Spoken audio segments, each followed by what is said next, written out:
സ്വർഗസ്ഥനായ പിതാവേ, അവിടുത്തെ രാജ്യം വരേണമേ.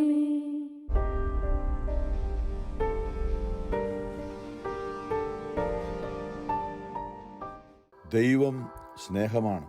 യോഹന്നാൻ സ്ലീഹ സ്നേഹത്തെക്കുറിച്ച് അറിഞ്ഞാൽ യേശുവിനെ നെഞ്ചോട് ചാരിയിരുന്നുകൊണ്ട് ഹൃദയം മുഴുവനും യേശുവിനെ അറിഞ്ഞ യോഹന്നാൻ സ്ലീഹ യോഹന്നാന്റെ ലേഖനത്തിൽ ഇങ്ങനെയാണല്ലോ പറയുന്നത്: ആദ്യം മുതൽ ഉണ്ടായിരുന്നതും ഞങ്ങൾ കാതുകൊണ്ട് കേട്ടതും കണ്ണുകൊണ്ട് കണ്ടതും സൂക്ഷിച്ച് വീക്ഷിച്ചറിഞ്ഞതും കൈകൊണ്ട് സ്പർശിച്ചറിഞ്ഞതുമായ ജീവന്റെ വചനത്തെക്കുറിച്ച് ഞങ്ങൾ നിങ്ങളെ അറിയിക്കുന്നു. ഇത് ഞങ്ങൾക്കും നിങ്ങളുമായി ഒരു കൂട്ടായ്മ ഉണ്ടാകേണ്ടതിനാണ്. ഞങ്ങളുടെ കൂട്ടായ്മയാകട്ടെ പിതാവിനോടും അവിടുത്തെ പുത്രനായ യേശു ക്രിസ്തുവിനോടുമാണ്, പരിശുദ്ധാത്മാവിലൂടെ. ഈ ഭൂമിയിൽ ജീവിക്കുന്ന നമ്മളുടെ ജീവിതത്തിൽ നമുക്ക് പ്രാണവായു ആവശ്യമാണ്. നമുക്കറിയാം, ശുദ്ധവായു ഇല്ലെങ്കിൽ നമുക്ക് ശ്വാസം മുട്ടും, പക്ഷെ നമ്മൾ മരിച്ചു പോകും. ഇപ്പം നമ്മുടെ ആത്മീയമായിട്ട് എന്ന് പറയുമ്പോൾ നമ്മുടെ ശരീരവും മനസ്സും ആത്മാവും ഉണ്ട് നമുക്ക് നമ്മളുടെ ജീവിതത്തിൽ. ഇപ്പം നമ്മുടെ ആത്മാവിൻ്റെ ശ്വാസമാണ് സ്നേഹം, അല്ലെ ദൈവം, അല്ലെ ദൈവവചനം, അല്ലെങ്കിൽ ഇന്ന് തിരുസഭയിലൂടെ നമ്മൾ കൂദാശകൾ എന്ന് പറയുന്നു. നമ്മുടെ ആത്മാവിൻ്റെ ഭക്ഷണമാണ്. ആത്മാവ് ശ്വസിക്കുന്നത് സ്നേഹമാണ്. നമ്മുടെ ആത്മാവിൽ ദൈവം വന്ന് വസിക്കുവാൻ അവിടെ ദൈവം സ്നേഹമായതുകൊണ്ട് മനസ്സിലാക്കാൻ വേണ്ടി ഞാൻ പറയാണ്, ദൈവം ഭക്ഷിക്കുന്നത് സ്നേഹമാണ്, ദൈവം ശ്വസിക്കുന്നത് സ്നേഹമാണ്. സ്നേഹത്താലാണ് ദൈവം നിറഞ്ഞിരിക്കുക. വെള്ളത്തിൽ മീൻ എങ്ങനെയാണോ, വെള്ളത്തിലുള്ള ഓക്സിജനാണ് മീൻ അതിൻ്റെ ചെകിളുകളിലൂടെ ആഗിരണം ചെയ്തുകൊണ്ട് ശ്വസിക്കുന്നത്. അപ്പോൾ നമ്മുടെ ഉള്ളിലുള്ള ദൈവം നമ്മുടെ ഉള്ളിലായിരിക്കണമെങ്കിൽ നമ്മുടെ ഉള്ളിൽ സ്നേഹമുണ്ടായിരിക്കണം. ദൈവം എന്ന് പറഞ്ഞാൽ സകലതും സൃഷ്ടിച്ച് പരിപാലിച്ച് നടത്തിയ ദൈവം. ഇന്ന് ജോർജിയ സ്റ്റേറ്റിന് വേണ്ടി അഗസ്റ്റയിൽ നിന്നും പെണ്ണമ്മ പ്രാർത്ഥന ആരംഭിച്ചപ്പോൾ നമ്മൾ സങ്കീർത്തനം ഇന്ന് ഓർപ്പിച്ചത് 113 സങ്കീർത്തനമാണ്. ഉന്നതനും കാരുണ്യവാനുമായ ദൈവം, കർത്താവിനെ സ്തുതിക്കുവിൻ, കർത്താവിൻ്റെ ദാസരെ അവിടുത്തെ സ്തുതിക്കുവിൻ, കർത്താവിൻ്റെ നാമത്തെ സ്തുതിക്കുവിൻ. കർത്താവിൻ്റെ നാമം ഇന്നും എന്നേക്കും വാഴ്ത്തപ്പെടട്ടെ. ഉദയം മുതൽ അസ്തമയം വരെ കർത്താവിൻ്റെ നാമം വാഴ്ത്തപ്പെടട്ടെ എന്ന് പറയുമ്പോൾ ഈ ഉദയവും അസ്തമയവും ഒക്കെ കർത്താവിൻ്റെ പ്രവൃത്തി കൊണ്ടാണ് നടക്കുന്നത്. ഉദയവും അസ്തമയം എന്നൊക്കെ പറയുന്നത് കർത്താവിൻ്റെ വചനത്താൽ ക്രമീകരിക്കപ്പെട്ടിരിക്കുകയാണ്. കർത്താവ് സകല ജനതകളുടെ മേൽ വാഴുന്നു. അവിടുത്തെ മഹത്വം ആകാശത്തിന് മീതെ ഉയർന്നിരിക്കുന്നു. നമ്മുടെ ദൈവമായ കർത്താവിന് തുല്യനായി ആരുണ്ട് എന്നാണ് ദൈവത്തെ നമ്മൾ ആരാധിക്കുന്നു എന്ന് പറയുമ്പോൾ ദൈവത്തെക്കാൾ ഉപരിയായവരാരുമില്ല. അല്ലെ ഫിലിപ്പിയരിൽ പറഞ്ഞതിൽ കർത്താവായ യേശു ക്രിസ്തുവിന്റെ നാമത്തിന് മുമ്പിൽ സ്വർഗത്തിലും ഭൂമിയിലും പാതാളത്തിലുമുള്ള എല്ലാ മുട്ടുകളും മടങ്ങും. എല്ലായിടത്തും അറിയപ്പെടുന്ന എല്ലാം അറിയപ്പെടാത്ത എല്ലാ മേഖലകളിലും അവൻ്റെ മുമ്പിൽ എല്ലാ മുട്ടുകളും മടങ്ങും. ആ കർത്താവ് ആണ് ഏറ്റവും ഉന്നതൻ എന്നാണ് പറയുക. അതിനു മുകളിൽ ആരെയും നമ്മൾ ബഹുമാനിക്കേണ്ട ആവശ്യമില്ല. പക്ഷെ നമ്മൾ ഈ ലോകത്തിൽ മറ്റു പലതിനെയും ഒക്കെയും ഈ ദൈവത്തിന് ഉപരിയായി പ്രതിഷ്ഠിക്കുമ്പോഴാണ് നമ്മളുടെ എല്ലാ പദ്ധതിയും തെറ്റുന്നത്. ദൈവം സ്നേഹമാണ്. അപ്പൊ ദൈവത്തിന് നമ്മളുടെ ഉള്ളിൽ വസിക്കാൻ നമ്മൾ സ്നേഹം we have to create an atmosphere of love and holiness within us. വേറൊന്നും വേണ്ട. നമ്മുടെ ഉള്ളിൽ ദൈവം വസിക്കാനായിട്ട് സ്നേഹത്തിൻ്റെയും നന്മയുടെയും അല്ലെ കരുണയുടെയും ഒരു അന്തരീക്ഷം നമ്മുടെ ഉള്ളിൽ, അല്ലെങ്കിൽ ഇങ്ങനെ ഒറ്റ വാക്ക് പറഞ്ഞാൽ ശാന്തമാകുക, ഞാൻ ദൈവമാണെന്ന് അറിയുക എന്നാണ് സങ്കീർത്തനം 46:10 പറയുന്നത്. എന്ന് പറയുമ്പോൾ ദൈവം പറയാണ്, നീ ഒന്ന് അടങ്ങിയിരുന്നാൽ മതി, ഞാൻ എല്ലാത്തിനും മേലും അധികാരമുള്ള കർത്താവാണ്. ദൈവത്തിന് ഒന്നും അസാധ്യമായിട്ടില്ലല്ലോ. മറിയത്തോട് ദൈവദൂതൻ വന്ന് പറഞ്ഞപ്പോൾ ഇതെങ്ങനെ സംഭവിക്കുമെന്ന് ചോദിച്ചപ്പോൾ പറഞ്ഞ വാക്കാണ്. അതിന് ഒരു എക്സ്പ്ലനേഷന്റെ ആവശ്യമില്ല. എല്ലാത്തിനും ഉപരിയാണ് ദൈവം. സംഗീതം 113:5 നമ്മുടെ ദൈവമായ കർത്താവിന് തുല്യനായി ആരുണ്ട്? അവിടുന്ന് ഉന്നതത്തിൽ ഉപവേഷണം, ഏറ്റവും ഉന്നതമായ അവസ്ഥ, എല്ലാത്തിനും മുകളിലാണ് അവിടുന്ന്. അപ്പൊ നമ്മളുടെ ജീവിതത്തിലെ എന്തു പ്രശ്നങ്ങൾക്കും പരിഹാരമാണ് യേശു ക്രിസ്തു. നമ്മൾ ഇന്നലെ കഴിഞ്ഞ ദിവസം ചിന്തിച്ച സോളമനെ കുറിച്ച്. ആ ദൈവം സോളമന് ചോദിച്ച് എന്താണ് നിനക്ക് വേണ്ടത്? ലോകത്തിന്റെ എന്തെങ്കിലുമൊക്കെ സാധാരണ എങ്ങനെയാണല്ലോ ചോദിക്കുന്നത്. നമുക്കിപ്പോൾ അത്യാവശ്യം നമുക്ക് കുറേ കാശ് വേണം. ഇപ്പം നമുക്കിപ്പോൾ പണം വേണം നമ്മുടെ കാര്യങ്ങളൊന്നും നിലനിൽക്കാനായിട്ട്. നമ്മുടെ ആകപ്പാടെ അസ്വസ്ഥമാണിപ്പോൾ. അല്ലെ, മൊത്തത്തിൽ എല്ലായിടത്തും അസ്വസ്ഥമാണ്. കാരണം എന്താ? സാമ്പത്തികമായ അവസ്ഥ ലോകം മുഴുവനും തകിടം മറിഞ്ഞിരിക്കുകയാണ്. അപ്പോൾ മനുഷ്യന് എങ്ങനെ കാശുണ്ടാക്കുക എന്നാണ് ശ്രദ്ധിക്കുന്നത്, ഏത് രീതിയിലും. കാരണം എന്താ? പിടിച്ചു നിൽക്കാൻ പറ്റില്ല എങ്ങനെയും. അപ്പൊ എല്ലാത്തിനും ഉപരിയായുള്ള ദൈവത്തിൽ ആശ്രയിക്കുകയാണെങ്കിൽ പിന്നെ നമുക്ക് ശാന്തതയുണ്ടല്ലേ. ആണ് ദൈവത്തിലുള്ള വിശ്വാസം എന്ന് പറയുന്നത്. അത് നമുക്ക് നഷ്ടപ്പെട്ടു പോയാൽ ആകപ്പാടെ നമ്മൾ പാനിക്കാവും. ദൈവത്തിൽ വിശ്വാസം നമുക്ക് ദൈവത്തിൽ ആശ്രയം ഉണ്ടെങ്കിൽ എന്തു സംഭവിച്ചാലും ഒരു കുഴപ്പമില്ല. അതാണ് പൗലോസിന്റെയൊക്കെ ആ ധൈര്യം. റോമിൽ പോകുന്നതും സീസറിന് മുമ്പ് നിൽക്കണമെന്നൊക്കെ പറയുന്നതും. ആരെയും പേടിക്കേണ്ടത്? റോമിലെ അന്നത്തെ ഏറ്റവും വലിയ ചക്രവർത്തിയാണ് റോമന്റെ അധിപതി റോമൻ സീസർ. ഇവനാണ് ഈ മോശയുടെ കാലത്ത് ഫറവോ. കർത്താവ് പറഞ്ഞു, ഞാനാണ് അയക്കുന്ന, പോവുക, ഞാൻ നിന്നോട് കൂടെയുണ്ട്. നമ്മളുടെ ജീവിതത്തിൽ ഇന്ന് ഈ ഭൂമി ജീവിക്കുമ്പോൾ നമ്മളുടെ ജീവിതത്തിന്റെ എല്ലാ തലങ്ങളും അതിനകത്ത് എല്ലാം ഉണ്ടല്ലേ. നമ്മുടെ ശരീരം, മനസ്സ്, ആത്മാവ്, നമ്മുടെ കുടുംബം, നമ്മുടെ ജോലി, നമ്മുടെ സമ്പത്ത്, നമ്മുടെ ആരോഗ്യം, നമ്മുടെ മക്കള്, നമ്മുടെ ജീവിത പങ്കാളി, നമ്മുടെ അപ്പനും അമ്മ, നമ്മുടെ ഇങ്ങനെ പോവുകയാണ്. അപ്പൊ ഇതിന്റെ എല്ലാത്തിനു മേൽ അധികാരമുള്ളവനാണ് അവന് എന്ന് നമുക്ക് അറിയാമെങ്കിൽ പിന്നെ നമുക്ക് എന്തിനു പേടിക്കണം? അത് ചുമ്മാതൊന്നുമല്ല, അതാണ് സത്യം. ഈ ഭൂമിയിൽ അത് ദൈവത്തിന്റെ വാഗ്ദാനമാണ്. എൻ്റെ സമാധാനം ഞാൻ നിങ്ങൾക്ക് നൽകുന്നു, എൻ്റെ സമാധാനം എന്ന് പറയുമ്പോൾ നമ്മൾ അവനിൽ വിശ്വസിക്കുന്നില്ലെങ്കിൽ, അല്ലെങ്കിൽ നമ്മൾ പിടിച്ചിരിക്കുന്നത് അവന്റെ കയ്യിലല്ലെങ്കിൽ ബാക്കി എല്ലാം പതറുന്നതാണ്. ലോകത്തിലുള്ളതെല്ലാം മാറി മറിയുന്നതാണ്. ഒന്നിനും സ്ഥിരതയില്ല. ഉറപ്പുള്ളവൻ, എല്ലാത്തിൻ്റെയും അധികാരം, എല്ലാത്തിനും ഉപരിയായി അവനെ പോലെ ആരുമില്ല. അവന്റെ കയ്യിൽ പിടിച്ചിരിക്കുകയാണെങ്കിൽ ഒന്നും പേടിക്കണ്ട. അല്ലേ പറഞ്ഞത്, യെശയ്യാ പറഞ്ഞത്, സമുദ്രത്തിലൂടെ പോകുമ്പോൾ എന്ന് പറഞ്ഞാൽ വലിയ മഹാസമുദ്രത്തിൽ ഒരു കൊച്ചു തോണിയിൽ ഒറ്റപ്പെട്ട അവസ്ഥയിലാണ്. ആരുമില്ല എന്നെ സഹായിക്കാൻ എന്ന് പറഞ്ഞാൽ ഇപ്പോൾ തകരുകയാണ്. ഈ ബോട്ട് മുങ്ങിയാൽ എൻ്റെ ജീവിതം ഈ കടലിൽ നടുക്കടലിൽ താഴും എന്നുള്ള അവസ്ഥയിൽ ഒറ്റയ്ക്ക് പോകുമ്പോൾ യെശയ്യായിലൂടെ പറയണ്ട, ഭയപ്പെടേണ്ട, നീ സമുദ്രത്തിലൂടെ പോകുമ്പോഴും ഞാൻ നിന്നോട് കൂടെയുണ്ട്. സമുദ്രത്തെ സൃഷ്ടിച്ചവൻ, സമുദ്രത്തിന്റെ ആഴം അല്ലേ, പസഫിക് സമുദ്രത്തിന്റെ ആഴം കിലോമീറ്റർ കണക്കിന് എന്നാ പറയുന്നത്. കിലോമീറ്റർ കണക്ക് നമുക്ക് ചിന്തിച്ചു നോക്കാം. അതുമാത്രം കിലോമീറ്ററാണ്. താഴേക്ക് പോയാലാണ് അതിൻ്റെ ആഴത്തിലെത്താൻ പറ്റുക, അടിത്തട്ടിലെത്താൻ പറ്റുക. ആ സമുദ്രത്തിന്റെ ആഴങ്ങളെ അറിയുന്നവൻ, ആ സമുദ്രത്തിലൂടെ നീ പോകുമ്പോൾ ഞാൻ നിന്റെ കയ്യെ പിടിച്ചിട്ടുണ്ടെന്നാണ് പറയുന്നത് ദൈവം. ആ ദൈവത്തിന്റെ കയ്യിലാണ് നമ്മൾ പിടിക്കേണ്ടത്.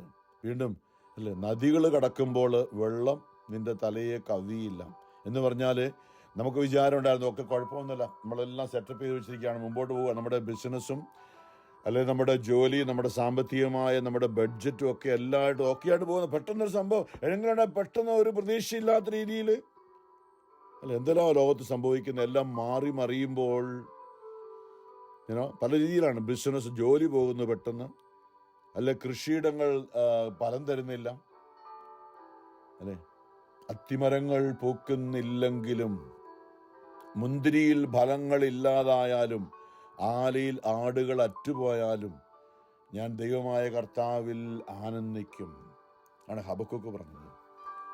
എൻ്റെ വരുമാന മാർഗം ഒരു നിമിഷം കൊണ്ട് പെട്ടെന്ന് അങ്ങില്ലാതെ, ഞാൻ പ്രതീക്ഷിച്ചതുപോലെ എൻ്റെ മുമ്പിൽ കിട്ടിയ അല്ലെങ്കിൽ പ്രതീക്ഷിച്ച സംഗതി കാശില്ല മുമ്പിൽ, ആപ്പാടെ ഞാൻ പാനിക്കാം, എന്താണ് ചെയ്യേണ്ടതെന്ന് അറിയാതെ. അല്ലേ? എല്ലാവരും നിങ്ങളാണ് പ്രശ്നം, നിങ്ങളാണ് അവിടെ ഇവിടെ എല്ലാം നമ്മൾ പറയും എനിക്ക് തരണം, നിങ്ങളാണ് എനിക്ക് തരണം. നമ്മൾ ദൈവത്തിൽ ആശ്രയിക്കുകയാണെങ്കിൽ നമ്മൾ ആരിലും അല്ല. അതാണ് സങ്കീർത്തനം പറഞ്ഞത്, മനുഷ്യനിൽ ആശ്രയിക്കുന്നതിനേക്കാൾ നല്ലത് ദൈവത്തിൽ ആശ്രയിക്കുന്നത് എന്ന് പറയുമ്പോൾ പോലും തീർച്ചയായിട്ടും നമ്മൾ മനുഷ്യരുടെ ഇടയിലാണ് ജീവിക്കുന്നത്. മനുഷ്യരോട് ഇടപെട്ട് മനുഷ്യരോട് വ്യാപരിച്ചുകൊണ്ടാണ് നമ്മൾ ജീവിക്കുന്നത്.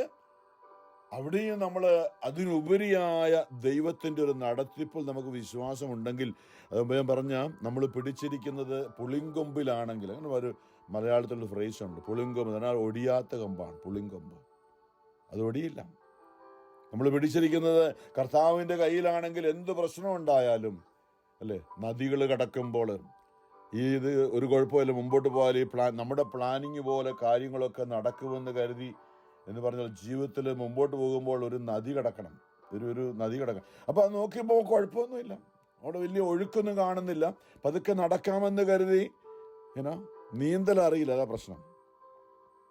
നടക്കാമെന്ന് കരുതി വെള്ളത്തിലേക്ക് ഇറങ്ങിയപ്പോഴാണ് ആഴം കൂടി വരികയാണ്. അപ്പോൾ വെള്ളം മൂക്കിൻ്റെ അവിടം വരെയായി. ഇനി നടന്നു കഴിഞ്ഞാൽ നീന്തൽ അറിയില്ല, മൂക്കിന് മുകളിൽ വെള്ളം കയറിയാൽ ശ്വാസം മുട്ടി മരിക്കും. ആ അവസ്ഥയിലേക്ക് പോകുമ്പോഴാണ് കർത്താവ് നദികൾ കടക്കുമ്പോഴും എന്ന് പറയുമ്പോൾ ആ വെള്ളത്തിലൂടെ കർത്താവ് നിന്റെ കൈക്ക് പിടിച്ച് നിന്നെ ആ വെള്ളത്തിലൂടെ വലിച്ചുകൊണ്ട് പോയിക്കോളും. നീ വെള്ളത്തിൽ മുങ്ങി താഴുകയില്ല. അഗ്നിയിലൂടെ നടന്നാലും നിനക്ക് പൊള്ളലേൽക്കുകയില്ല, ജ്വാല നിന്നെ ദഹിപ്പിക്കുകയില്ല. കാരണം എന്താ? അതിലൂടെ പോകേണ്ടി വരും, പക്ഷേ അതിൽ പൊള്ളലേൽക്കാതെ പെട്ടെന്ന് തീയുടെ മുകളിൽ കൂടെ ഒന്ന് വലിച്ചുകൊണ്ട് പോയാൽ നമുക്ക് പൊള്ളൽ നിൽക്കില്ല, ചൂടുണ്ടാകും, പക്ഷെ പൊള്ളലേൽക്കുകയില്ല. ദൈവമായ കർത്താവ് നമ്മളെ പിടിച്ചിരിക്കുന്നത് കൊണ്ട്, നമ്മുടെ ജീവിതത്തിൻ്റെ കാര്യങ്ങൾ അറിയാവുന്നതുകൊണ്ട് ദൈവം എന്ന് പറയുന്നത് ഒരു സാങ്കല്പിക ശക്തി എന്നല്ല ഉള്ളതാണ്. ആണ് ഞാൻ പറഞ്ഞത്, നമ്മൾ ഈ കാണുന്നതെല്ലാം സൃഷ്ടിച്ച് പരിപാലിക്കുന്ന ദൈവം, അല്ലേ? പറഞ്ഞു പോകുന്ന ആ ഒരു ചിത്രശലഭത്തിലേക്ക് നമ്മൾ പുറത്തിരിക്കുമ്പോൾ നോക്കിയാലെന്ന് അല്പം ഒന്ന് ചിന്തിച്ചാൽ മതി, അല്ലേ? ഇതിൻ്റെ രണ്ട് ചിറകുകൾ ഇത്ര ഡീറ്റെയിലായിട്ട് ഈക്വലായിട്ട് ഒരു ചിറക് പോലെ തന്നെയാണ്, ഡിറ്റോ ആണ്, കോപ്പി എടുത്ത പോലെയാണ്. ഇതെങ്ങനെ ഈ പ്രപഞ്ചത്തിൽ ഇത് ആരാണ് ഈ കോപ്പി എടുത്തത്? അല്ലെ, ഒരു ചിറക് പോലെ ഇത്രയും കൃത്യമായ ഒരു പക്ഷിയുടെ രണ്ട് ചിറകുകളും അല്ല, എത്ര മനോഹരമായാണ് പ്രപഞ്ചത്തിൽ ഒരു പൂവ്, അതിന്റെ ഇതളുകളൊക്കെ എത്ര മനോഹരമായി ക്രമീകരിച്ചിരിക്കുന്നത്. ഇതാരാണ് ചെയ്തത്? പലരും പറയുന്നത് തന്നെ ഉണ്ടായതാണ്. അതാണ് പറഞ്ഞത് മൂടൻ എന്നാ പറയുന്നത്. മൂടൻ എന്ന് പറഞ്ഞാൽ ബുദ്ധിയില്ലാത്ത, ബുദ്ധിയുള്ളവർ പറയത്തില്ല തന്നെ ഉണ്ടായതാണ്. മൂടൻ പറയുന്നത് ദൈവമില്ല എന്ന്. നമ്മൾ പലപ്പോഴും മൂടന്മാരാകുകയാണ്. ഈ ഭൂമിയിൽ ദൈവമൊന്നുമില്ല, നമ്മളാണ് കാര്യങ്ങൾ നടത്തേണ്ടത്. ആകപ്പാടെ നമ്മൾ പ്രശ്നം തിന്മ, ദൈവത്തെ എതിർക്കുന്ന ദൈവം ഇല്ല എന്ന് മൂടൻ എന്ന് പറഞ്ഞാൽ സാത്താൻ നമ്മുടെ ഉള്ളത്തെ സ്വാധീനിച്ചുകൊണ്ട് പറയും എല്ലാം തകർന്നു കേട്ടോ, നീ ഉദ്ദേശിച്ച പോലെ എല്ലാം തകർന്നു, ശരിയാകാൻ പോകുന്നില്ല, ആപ്പാടെ പൊളിഞ്ഞു എന്ന് പറയുമ്പോൾ നമ്മൾ നിലയ്ക്കാൻ വേണ്ടിയിട്ട്, കാരണം നമ്മൾ ഈ പിടിച്ചിട്ടില്ല, നമ്മൾ പുളിങ്കൊമ്പിൽ പിടിച്ചില്ല, നമ്മൾ കർത്താവിൻ്റെ കയ്യിൽ പിടിക്കാത്തത് കൊണ്ട് നമ്മൾ പെട്ടെന്ന് പാനിക്കാവും. എന്നാൽ നമ്മളിൽ തന്നെയാണ് ആശ്രയിക്കുന്നത്. നമ്മുടെ ബുദ്ധി, നമ്മുടെ കഴിവ്, നമ്മുടെ പ്ലാനിങ്ങിലൊക്കെയാണ് നമ്മൾ ആശ്രയിക്കുന്നത്. പലതും തകരുമ്പോൾ നമ്മുടെ പിടിവിട്ട് പോകുന്നു. നമ്മൾ എന്താ ചെയ്യേണ്ടതെന്ന് പോലും അറിയത്തില്ല. അവിടെയാണ് നമ്മളിന്ന് വചനം, പരിശുദ്ധാത്മാവ് നമ്മളെ ഓർപ്പിക്കുന്ന ഒരു കാര്യമാണ്. സംഗീതം 113:6 അവിടുന്ന് കുനിഞ്ഞ ആകാശത്തെയും ഭൂമിയെയും നോക്കുന്നു. തൻ്റെ സൃഷ്ടവസ്തുക്കളിലെ സംഗീതം 24 പറയുന്നുണ്ട്, ഭൂമിയും അതിലെ സമസ്ത വസ്തുക്കളും ഭൂതലവും അതിലെ സകല നിവാസികളും കർത്താവിൻ്റെതാണ്. ഇവിടെ 113:7 അവിടുന്ന് ദരിദ്രനെ പൊടിയിൽ നിന്ന് ഉയർത്തുന്നു. ദരിദ്രനെ കുപ്പയിൽ നിന്ന് തകർന്നു കിടക്കുന്ന ഒരാളെ ഉയർത്തുന്നത് ആരാണ്? ദൈവമാണ്. നമുക്ക് ആ ഒരു അറിവുണ്ടെങ്കിൽ അതാണ് പ്രത്യാശ, വിശ്വാസം. ഇത് ചുമ്മാതലുള്ള കാര്യമാണ്, അനുഭവത്തിലൂടെ പറയാം. അഗതിയെ ചാരക്കൂനയിൽ നിന്ന് ഉദ്ധരിക്കുന്നു. ഒന്നും നിവൃത്തിയില്ലാതെ കരഞ്ഞ് ചാരത്തിൽ കിടന്ന് കരയുന്ന നിലവിളിക്കുന്ന ഒരുത്തനെ അവിടുന്ന് ഉയർത്തി കൃപയിലേക്ക് ഉയർത്തുന്നവൻ. അവരെ പ്രഭുക്കന്മാരോടൊപ്പം, തൻ്റെ ജനത്തിൻ്റെ പ്രഭുക്കന്മാരോടൊപ്പം ഇരുത്തുന്നു. അവിടുന്ന് വന്ധ്യയ്ക്ക് വസതി കൊടുക്കുന്നു, മക്കളെ നൽകി അവളെ സന്തുഷ്ടിയാക്കുന്നു. എല്ലാം തന്നത് ദൈവമാണ്.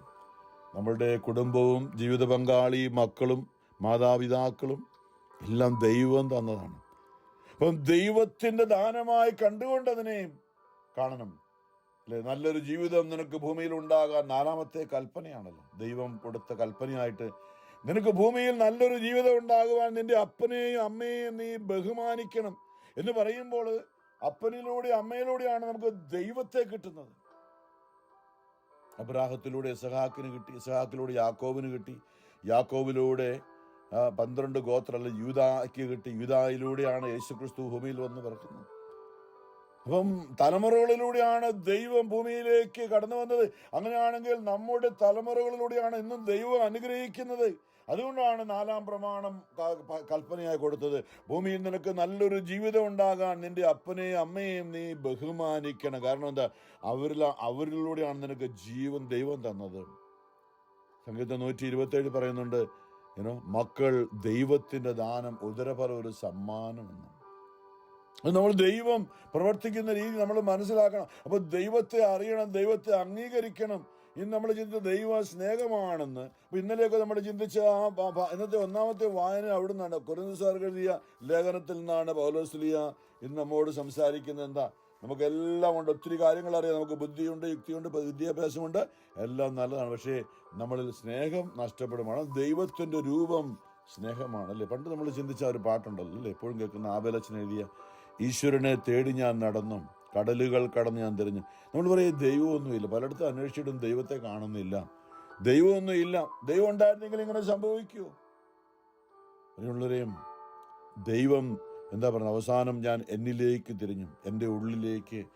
ദൈവം എൻ്റെ ഉള്ളിൽ സ്നേഹമാണ്, ദൈവത്തിൻ്റെ രൂപം അവിടെയാണ്. എൻ്റെ ഉള്ളിലാണ് ഈശ്വരൻ്റെ വാസം, സ്നേഹമാണ് ഈശ്വരൻ്റെ രൂപം. അപ്പോൾ ദൈവ സ്നേഹമാണ്. എനിക്ക് ആരോടെങ്കിലുമൊക്കെ സ്നേഹം നഷ്ടപ്പെട്ടത് കൊണ്ടാണ് എനിക്കിന്ന് ദൈവത്തെ അറിയാൻ പറ്റാത്തത്. ഇത് പറഞ്ഞതുപോലെ വെള്ളത്തിലേ മീൻ കിടക്കുകയുള്ളൂ, സ്നേഹം ഉള്ളിടത്തേ ദൈവത്തിനായിരിക്കാൻ പറ്റുള്ളൂ. കാരണം ദൈവം ശ്വസിക്കുന്നത്, ആലങ്കാരികമായിട്ട് പറയാം, ദൈവം ശ്വസിക്കുന്നത് സ്നേഹമാണ്, ദൈവം ഭക്ഷിക്കുന്നത് സ്നേഹമാണ്. എൻ്റെ ഉള്ളിൽ, എൻ്റെ മനസ്സിൽ, എൻ്റെ ബുദ്ധിയിൽ, എൻ്റെ ചിന്തയിൽ സ്നേഹമുണ്ടെങ്കിൽ ദൈവം എന്നോടുകൂടെ ഉണ്ട്. നമ്മൾ ആരും ആയിക്കൊള്ളട്ടെ. അതാണെന്ന് പറഞ്ഞത് പൗലോസ്ലീഹ ഓർപ്പിക്കുന്നത്. ഞാൻ വചനപ്രഘോഷകനായിരിക്കാമല്ലേ, എല്ലാ കാര്യങ്ങളും 1 കൊരിന്ത്യർ 13 ഞാൻ മനുഷ്യരുടെയും ദൈവദൂതന്മാരുടെയും ഭാഷകളിൽ സംസാരിച്ചാലും, ഞാനിപ്പോൾ ഈ ദൈവത്തിൻ്റെ കാര്യങ്ങളൊക്കെ പറയുമ്പോൾ എന്നിൽ ആരോടെങ്കിലും എനിക്ക് സ്നേഹക്കുറവുണ്ടെങ്കിൽ എന്നിൽ ദൈവമില്ല. ഇതെല്ലാം ബുദ്ധിയിൽ നിന്ന് വരുന്നതായിരിക്കും. ദൈവവും ഞാനുമായിട്ട് യാതൊരു ബന്ധവുമില്ല. എന്നിൽ സ്നേഹത്തിൽ നിന്നായിരിക്കട്ടെ ഞാൻ സംസാരിക്കും, സ്നേഹത്തിൽ നിന്നായിരിക്കട്ടെ എൻ്റെ എല്ലാ പ്രവൃത്തികളും, സ്നേഹമായിരിക്കട്ടെ നിങ്ങളുടെ ലക്ഷ്യമെന്നൊക്കെ പോലെ പറഞ്ഞതാണ്. ഞാൻ മനുഷ്യരുടെയും ദൈവത്തോടെ ഭാഷകളിൽ സംസാരിച്ചാലും എനിക്ക് സ്നേഹമില്ലെങ്കിൽ ഞാൻ മുഴങ്ങുന്ന ചേങ്ങലയോ ചെലമ്പുന്ന കൈത്താളവുമാണ്, ഒരു ഒച്ച മാത്രമേ ഉള്ളൂ. എനിക്ക് പ്രവചനപരമുണ്ടായിരിക്കുകയും സകല രഹസ്യങ്ങളും ഞാൻ ഗ്രഹിക്കുകയും ചെയ്ത്, എന്നാൽ നമ്മൾ ടച്ച് ചെയ്തു പോയതാണ് ഇതൊക്കെ. സകല വിജ്ഞാനവും മലകളെ മാറ്റാൻ തക്ക വിശ്വാസം എനിക്കുണ്ടായാലും സ്നേഹമില്ലെങ്കിൽ ഞാൻ ഒന്നുമല്ല. ഇത് പറയാൻ കാര്യം, ഇതാണ് ഈശോ പറഞ്ഞൊരു കാര്യമാണ്. അവസാന നാളുകളിൽ നിങ്ങളിൽ പലരും എൻ്റെ അടുത്ത് വന്ന് പറയും, ഞാൻ ഓർക്കുന്നില്ല, നിന്റെ നാമത്തിൽ ഞാൻ പ്രസംഗിച്ചു, നിന്റെ നാമത്തിൽ ഞാൻ രോഗികളെ സുഖപ്പെടുത്തി, നിന്റെ നാമത്തിൽ ഞാൻ പിശാചുക്കളെ ബഹിഷ്കരിച്ചു, ഓർക്കുന്നില്ലേ, നീ ഞങ്ങളുടെ ഗ്രാമത്തിൽ പഠിപ്പിച്ചു എന്നൊക്കെ പറയുമ്പോൾ യേശു പറയും, ഞാൻ നിങ്ങളെ വലിയ ഓർമ്മയൊന്നുമില്ലോ. യേശു കള്ളം പറയില്ലല്ലോ, ഉള്ള കാര്യം പറഞ്ഞ്, ഞാൻ നിങ്ങളെ അറിയുന്ന പോലുമില്ല. നമ്മൾ കണ്ടിട്ടുണ്ടോ? ഇല്ലല്ലോ, എനിക്ക് ഓർമ്മയൊന്നുമില്ല നിങ്ങളെ കണ്ടതായിട്ടെന്ന്. കർത്താവിൻ്റെ മുമ്പിൽ അവസാനം വിധിവാചകം കേൾക്കാൻ വേണ്ടി നിൽക്കുമ്പോൾ നമ്മൾ പറയുക, ഒരു രക്ഷപ്പെടാൻ കരുതിയെങ്കിൽ നമ്മൾ പറയും, ഓർക്കുന്നില്ലേ ഞങ്ങൾ നിന്റെ നാമത്തിൽ, യേശുവിന്റെ നാമത്തിൽ പിശാചെ വിട്ടുപോകുക എന്ന് പറഞ്ഞത് ഓർക്കുന്നില്ലേ? അല്ല, യേശു നാമത്തിൽ ഈ രോഗി സുഖപ്പെടട്ടെ എന്ന് പറഞ്ഞ അവരുടെ മേൽ കൈവച്ച് അനുഗ്രഹിച്ചത് ഓർക്കുന്നില്ലേ? യേശു നാമത്തിൽ എന്തെല്ലാം കാര്യങ്ങൾ ഞാൻ ചെയ്ത് ഓർക്കുന്നു. എനിക്കൊന്നും ഓർമ്മയില്ലല്ലോ. പ്രിയമുള്ളവർ എന്ന് പറയുമ്പോൾ അത് നമ്മൾ ചെയ്ത ആ സമയം ദൈവം നമ്മുടെ കൂടെ ഇല്ലായിരുന്നു. ശുശ്രൂഷ, വചനപ്രഘോഷണം, വിശുദ്ധ കുർബാന, സഭയിലെ ഏത് തലത്തിൽ ഏത് തലത്തിലും ആയിരിക്കട്ടെ, നമ്മൾ സ്നേഹമില്ലെങ്കിൽ ഇതെല്ലാം വെറുതെയാണ്, ഒരു പ്രയോജനമില്ല. ഇത്രയും നാൾ നമ്മൾ ചെയ്തതെല്ലാം വെറുതെ ആയിപ്പോയി. സ്നേഹത്തോടെ അല്ലാതെ, ദൈവം കൂടെയില്ലാതെ, പരിശുദ്ധാത്മാവ് കൂടെയില്ലാതെ നാം ചെയ്തൊന്നും ദൈവത്തിൻ്റെ നന്മയുടെ ബുക്കിലില്ല.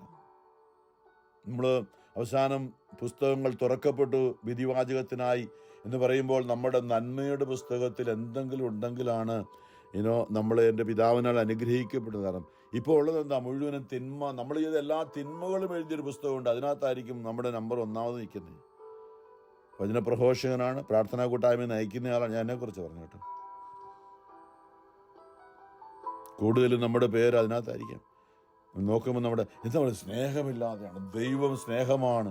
മറ്റുള്ളവരോട് ക്ഷമിക്കാനും കരുണ കാണിക്കും, ഇന്നൊരു ദൈവത്തിൽ ആശ്രയിക്കാൻ. എൻ്റെ ദൈവം എനിക്ക് ഒരു ലോകത്തിൽ ഇതൊരു മണ്ടത്തരമാണ് കേട്ടോ, വെറും മണ്ടത്തരമാണ്. അതാണ് പൗലോസ് പറഞ്ഞ 1 കൊരിന്തോസ് 1-ാമത്തെ അധ്യായത്തിൽ, ക്രൂശിന്റെ വചനം വിശ്വസിക്കാത്തവർക്ക് ഭോഷത്തരമാണ്, എന്നാൽ വിശ്വസിക്കുന്നവർക്ക് അത് ദൈവത്തിൻ്റെ ശക്തിയാണ്. എന്ന് പറഞ്ഞാൽ എന്താ? സഹിക്കാന്ന് പറഞ്ഞാൽ എന്താ? സഹിക്കാന്ന് പറഞ്ഞാൽ ഒരാൾ എനിക്കൊരു അടി അടിച്ചെങ്കിൽ ഞാൻ തിരിച്ചടിക്കാതെ മൗനമായിരിക്കുന്നതാണ് സഹനം. അല്ലെ? പ്രതികരിക്കാൻ എനിക്കറിയാം, അതേ നാണയത്തിൽ തന്നെ തിരിച്ചു കൊടുക്കാനാണ്. പക്ഷെ വേണ്ട, ഈശോ പറഞ്ഞ എന്താ?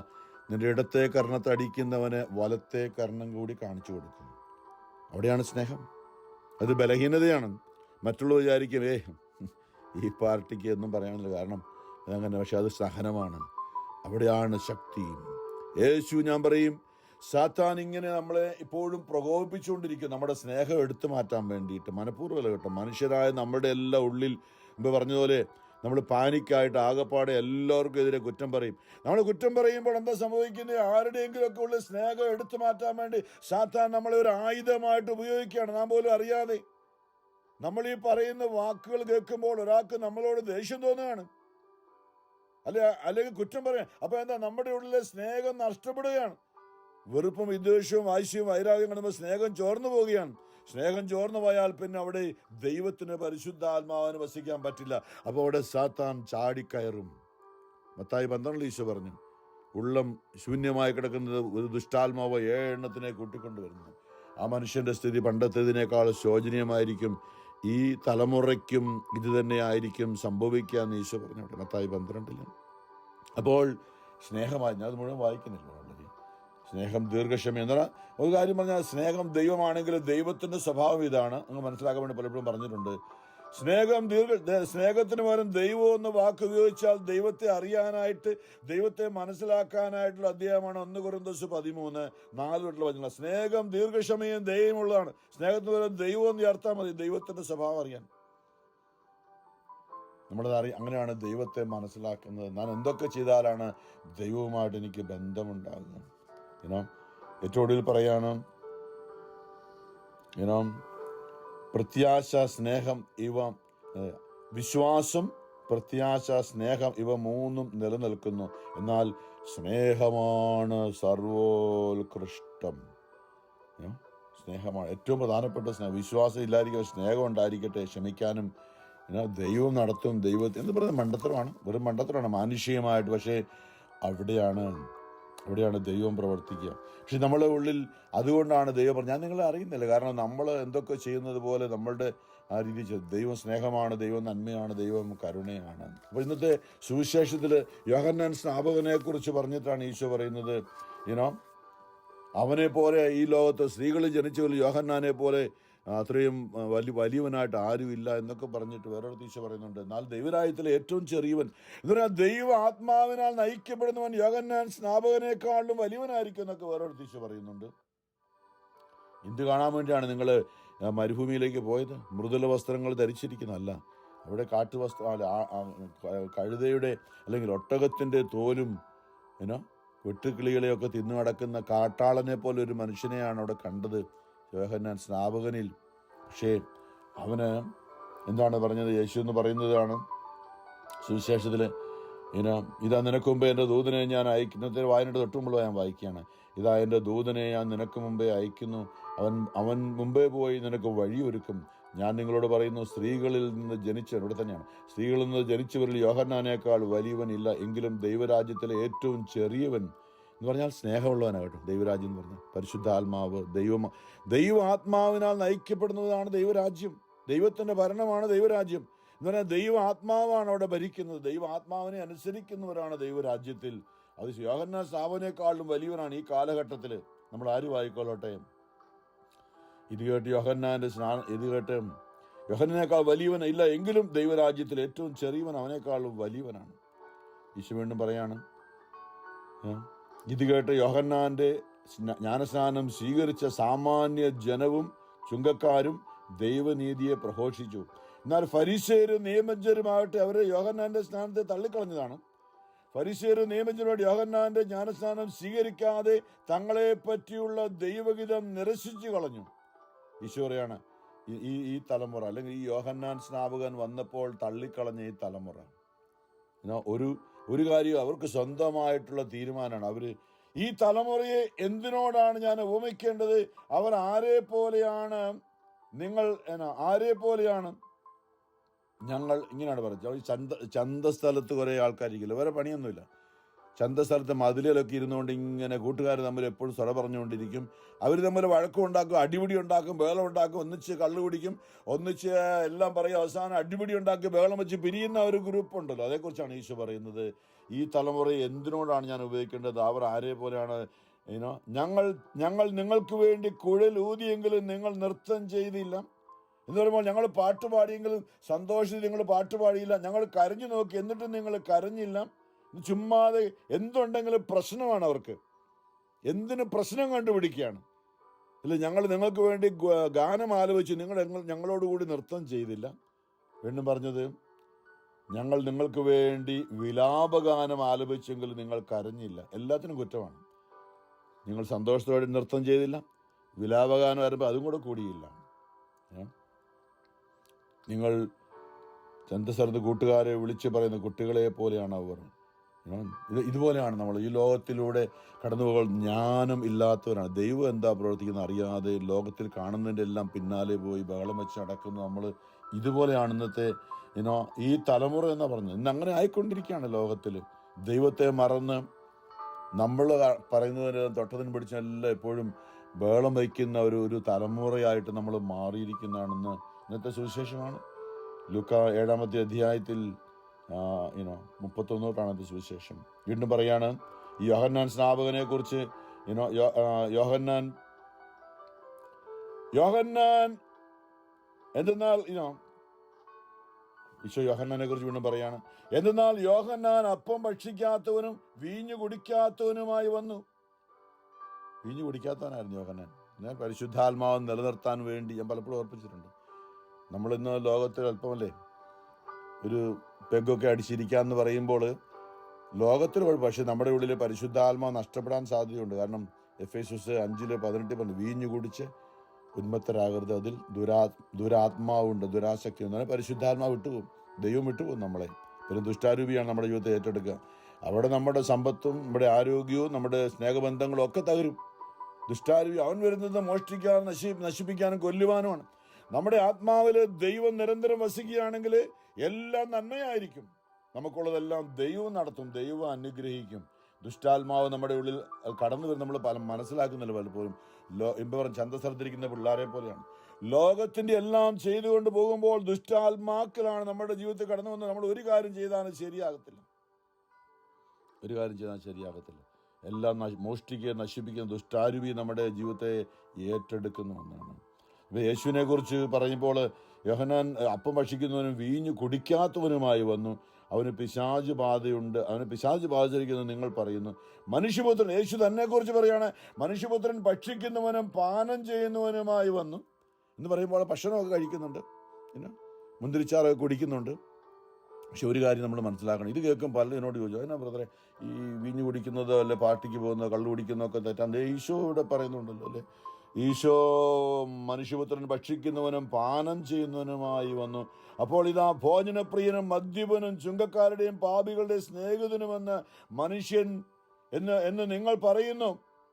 അടുത്ത് പറയാണ്, ജ്ഞാനം ശരിയെന്നല്ല, ജ്ഞാനം വേണം, എന്താ പറയുക, വിവരം വേണം, ദൈവിക അറിവ് വേണം, എന്നാലും ഇതേക്കുറിച്ച് പറയാൻ പറ്റുള്ളൂ. ഒരു കാര്യം എന്ന് പറഞ്ഞാൽ ജ്ഞാനം എന്താണ്? യേശു ഈ ഭൂമിയിലെ എല്ലാവരുടെയും കൂടെ ചുങ്കക്കാരുടെയും മത്തായി ചുങ്കക്ക് സ്ഥലത്തിരിക്കുമ്പോൾ അവിടെ കൂടി അവരുടെ കൂടി ഇരുന്ന് ഭക്ഷണം കഴിച്ചു. പക്ഷെ ഒരു കാര്യം ഓർക്കണം, യേശുവിന്റെ തലയ്ക്ക് പിടിച്ചിട്ടില്ല വീഞ്ഞു കുടിച്ചൊരിക്കലും. പൗലോസ്ലീഹ ഇങ്ങനെ യേശുവിന്റെ ആത്മാവാണ് പൗലോസ്ലീഹയിൽ പ്രവർത്തിക്കുന്നത് നമുക്കറിയാം, നന്നായിട്ടറിയാം. യേശുവാണ് പൗലോസിനെ വിളിച്ചത്. ഈ പൗലോസ്ലീഹയാണ് എഴുതി വെച്ചിരിക്കുന്നത്, നിങ്ങൾ വീഞ്ഞു കുടിച്ച് ഉന്മത്തരാകരുത്, അതിൽ ദുരാത്മാവുണ്ട്, സാത്താന്റെ ആത്മാവാണ് കടന്നു വരുന്നത്. വീഞ്ഞു കുടിച്ച് തലയ്ക്ക് പിടിക്കുമ്പോൾ നിങ്ങൾക്കുള്ളതെല്ലാം നഷ്ടപ്പെടാൻ പോവുകയാണ്. നിങ്ങളുടെ ജീവിതം തകരാൻ പോവുകയാണ് എന്ന് പറയുമ്പോൾ നമ്മൾ മനസ്സിലാക്കേണ്ടത് യേശുവിൻ്റെ ആത്മാവ്. യേശു ഒരിക്കലും, ഞാൻ പറയും, യേശു ഒരിക്കൽ പോലും വീഞ്ഞു കുടിച്ച് ഉന്മത്തനായിട്ടില്ല. യേശു വീഞ്ഞു കുടിച്ച് ഉന്മത്തനായെങ്കിൽ ഈ വചനം മുഴുവനും തെറ്റാം. അവൻ ദൈവപുത്രനുമല്ല. എപ്പോഴെങ്കിലും വീഞ്ഞു കുടിച്ച് തലയ്ക്ക് പിടിച്ചിട്ടുണ്ടെങ്കിൽ നമ്മൾ മനസ്സിലാക്കണം. അപ്പോൾ അവിടെയാണ് ജ്ഞാനം. ശരി, അവിടെ ഏറ്റവും കൂടി പറഞ്ഞതാണ് ജ്ഞാനം, ദൈവിക ജ്ഞാനമാണ് നമ്മൾ ഉപയോഗിക്കേണ്ടത്. പല കാര്യങ്ങളും മനസ്സിലാക്കുമ്പോൾ അല്ല, ചന്തസ്ഥലത്തിരിക്കുന്ന കുഞ്ഞുങ്ങൾ പറയുന്ന പോലെ അല്ല നമ്മളുടെ ജീവിതത്തിലും. അതുകൊണ്ട് നമ്മളുടെ ജീവിതത്തിൽ പരിശുദ്ധാത്മാവിനെ നിലനിർത്താനായിട്ട് നമ്മൾ ഈ തിമോത്തിയെക്കുറിച്ച് പറയുന്നുണ്ട്. പൗലോസിന്റെ ശിഷ്യനായിരുന്ന തിമോത്തിയോട് പൗലോസ് പറഞ്ഞൊരു കാര്യമുണ്ട്. അതും എന്നോട് ചോദിച്ചത്, അങ്ങനെയൊക്കെ തിമോത്തിയോട് പറഞ്ഞിട്ടുണ്ട്. എന്താ 1 തിമോത്തി 5-ാമത്തെ അധ്യായത്തിൽ പൗലോസ് പറയുന്നുണ്ട്, ആർക്കെങ്കിലും ഇങ്ങനെയാണ്, നീ വിശുദ്ധി പാലിക്കണം. 1 തിമോത്തി 5:23 നീ വിശുദ്ധി പാലിക്കണം. അവിടെ എന്താ പറയുക, വെള്ളം മാത്രമേ കുടിക്കൂ എന്ന് നിർബന്ധം വിടുക. പൗലോസിന്റെ ശിഷ്യനായിരുന്ന തിമോത്തി അത്രമാത്രം പരിശുദ്ധാത്മാവിനെ ഇഷ്ടപ്പെട്ടത് കൊണ്ട്, വേണ്ട, അത് കുഴപ്പമില്ല, നിങ്ങളത് കുടിച്ച്, എനിക്ക് വെള്ളം മാത്രം മതി, അല്ല എനിക്ക് അല്പം ജ്യൂസ് തന്നാൽ മതി, നമ്മളെന്ന് പറയുന്നവരാണ്. നിങ്ങൾ കുടിച്ചോ, പക്ഷെ എനിക്ക് പറ്റില്ല. അതേ എൻ്റെ ഉള്ളിലെ പരിശുദ്ധാത്മാവ് നഷ്ടപ്പെട്ടു പോയത് എനിക്ക് നല്ല അറിവുണ്ട്. അതുകൊണ്ട് തിമോത്തി ഒരിക്കലും വീഞ്ഞു കുടിച്ചിരുന്നില്ല. തിമോത്തി വെള്ളം മാത്രം. എന്താ, പരിശുദ്ധാത്മാവ് നഷ്ടപ്പെടുമെന്ന് നല്ല ബോധ്യമുള്ളത് കൊണ്ടാണ്. അപ്പോൾ ഇപ്പോൾ എന്താ, നമ്മൾ ഈ എല്ലാ മെഡിസിനകത്ത് അല്പം ആൽക്കഹോൾ കണ്ടത് അറിയാമോ? എല്ലാ മെഡിസിനകത്ത് അല്പം ആൽക്കഹോൾ കണ്ടന്റ് ഉണ്ട്. പക്ഷെ അത് അല്പം മാത്രമേ ഉള്ളൂ, വളരെ മൈന്യൂട്ടായിട്ടുള്ളൊരു എമൗണ്ട് ആണ്. കാരണം എന്താ, അത് നല്ല. പക്ഷേ നമ്മൾ എന്താ, ഇത് പണ്ട് പഴയ നിയമത്തിൽ വീഞ്ഞു കുടിച്ച് തലയ്ക്ക് പിടിച്ച് സുബോധമില്ലാതെ കിടക്കുന്നതായിരുന്നു ആനന്ദം എന്ന് പറഞ്ഞൊരു കാലഘട്ടമുണ്ട്. അതാണ് ഞാൻ പറഞ്ഞത്, അത് പഴയ നിയമത്തിലുണ്ടായിരുന്നു. പക്ഷേ പുതിയ നിയമത്തിൽ അത് യേശു മാറ്റമാണ്. പഴയ നിയമം പുതിയ നിയമം കൂടെ കൂടുന്ന ജംഗ്ഷനിലാണ് കാനായിലെ കല്യാണ വിരുന്നിൽ പഴയ നിയമത്തെ അംഗീകരിച്ചുകൊണ്ട് യേശു വെള്ളത്തെ വീഞ്ഞാക്കി കൊടുത്തെങ്കിൽ, പുതിയ നിയമത്തിലേക്ക് വരുമ്പോൾ യേശു ആ വീഞ്ഞെടുത്ത് രക്തമാക്കി മാറ്റിയതാണ്, കൂദാശയാക്കി മാറ്റിയതാണ്. ഇനിമേൽ നിങ്ങൾ മുന്തിരിയുടെ ചാറൊന്നുമല്ല കുടിക്കേണ്ടത്, എൻ്റെ രക്തമാണ് നിങ്ങൾ പാനം ചെയ്യേണ്ടത്. ഇതൊക്കെ നമ്മൾ അറിയാതെ പോകുമ്പോഴാണ് നമ്മൾ ഈ ചന്തസ്ഥലത്തെ പിള്ളേരെ പോലെയാണ്, വിവരമൊന്നും ഇല്ലാതെ പോവുകയാണ് പ്രിയമുള്ളവരെ. അപ്പോൾ നിന്റെ ഉദര രോഗവും നിനക്ക് കൂടെക്കുറവ് ഉണ്ടാകാനുള്ള രോഗങ്ങളെ പ്രമാണിച്ച് അല്പം ഇന്നൊരു മരുന്ന് പോലെ, തലയ്ക്ക് പിടിക്കാനല്ല, അല്പം മരുന്ന്. ഞാൻ പറയാം, എല്ലാ മെഡിസിനകത്തും അല്പം ആൽക്കഹോൾ കണ്ടിട്ടുണ്ട്. അത് തലയ്ക്ക് പിടിക്കാൻ വേണ്ടിയിട്ടല്ല. ചില ലഹരിയൊക്കെ ഇന്ന് മരുന്നൊക്കെ കഴിച്ച ആൾക്കാർ തലയ്ക്ക് പിടിക്കാൻ വേണ്ടി കഴിക്കുന്ന അവസ്ഥയൊക്കെ അറിയാവില്ലെന്ന്. അധികമായാൽ അമൃതും വിഷം എന്ന് പറഞ്ഞ പോലെയാണ്. നമുക്ക് സമർപ്പിക്കാൻ പറ്റും. സ്നേഹം നിലനിർത്താനായിട്ട് പരിശുദ്ധാത്മാവ്, ദൈവികാരൻ ഈശോയെ ഞങ്ങളെ സഹായിക്കണമേ. ഈ ഭൂമിയിലൂടെ കടന്നു പോകുമ്പോൾ ദൈവിക ജ്ഞാനത്താൽ ഞങ്ങളെ നിറയ്ക്കണമേ. പരിശുദ്ധ പരമാ ദൈവികാരുണ്യ നാഥനായ ഈശോയ്ക്ക് എന്നേരവും ആരാധനയും സ്തുതിയും പുകഴ്ചയും ഉണ്ടായിരിക്കട്ടെ.